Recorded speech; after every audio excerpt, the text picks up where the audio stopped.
ஒரு காலத்துல இவங்கள பத்தி பேசினேன். இந்த மாதிரி ஏன் விட்டுட்டு போனாங்கன்னு சொன்னேன்.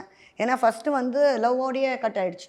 ம். ஸோ என்னன்னா ப்ரெஸ் வரைக்கும் வந்து மீடியா வரைக்கும் வந்தோன்னா இவருக்கு ஒரு கிட்வைஸ்லாம் பண்ணிட்டு ம். நிறைய நடிகர்கள் விஷயம் நடந்திருக்கு. எல்லாமே ஒரு பொண்ணோட பழகிட்டு கழட்டி விட்டுட்டு போகணும்னு நினைச்ச டைம்ல ம். இந்த மாதிரி கொஞ்சம் மேட்டர்ஸ் வந்து நிறைய பேர் இண்டஸ்ட்ரியிலே கன்வின்ஸ் போய் கல்யாணம் பண்ணி வச்சிருக்காங்க. ம். ம். அந்த மாதிரி எனக்கு நல்லது நடக்கும்னு நினச்சி ஃபர்ஸ்ட் சொன்னேன். ஓகே. செகண்ட் வந்து நான் சொன்னது காரணம் அப்போ வந்து அவர் கல்யாணம் ஆகலை. ம். நான் லவ் பண்ண நபர் கல்யாணம் ஆகலை. இப்போ கல்யாணம் ஆகி 2 குழந்தைங்களுக்கு அப்பா. இப்போ எதுக்கு அந்த இஷ்யூவை கொண்டு வராங்க? இப்போ என்ன கல்யாணம் பண்ணி வைக்க பார்க்குறாங்களா? இப்போ கல்யாணம் பண்ண நான் ரெடியா?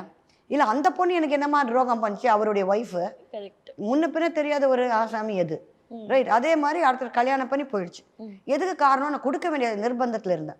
ஏன்னா நான் நோ கமெண்ட்ஸ்னு போட்டாக்க இமீடியட்லி என்ன சொல்கிறாங்க, என் மேலே தப்புன்றாங்க. ஸோ என் மேலே விஷயத்தை கிளியர் பண்ணிக்க நடந்த உண்மையை சொல்லிட்டேன். அது அந்த எபிசோடோட ஓவர். புரியுதுங்களா நீங்கள்? இப்போ திரும்பவும் வந்து அவர் ஒரு குழந்தைக்கு அப்பா, ஒரு நல்ல ஒரு ஹவுஸ் ஒய்ஃபோட அவர் செட்டில் இருக்காரு. எதுக்கு குடும்பங்களை நோண்டுறாங்க? இது எப்படி இருக்குன்னா தூர்தர்ஷன்ல அந்த காலத்து ஒளியம் வருதுல்ல, ஆமா. அதை இப்போ திருப்பி திருப்பி போட்டு காமிச்சுன்னா என்னங்க அர்த்தம்? அது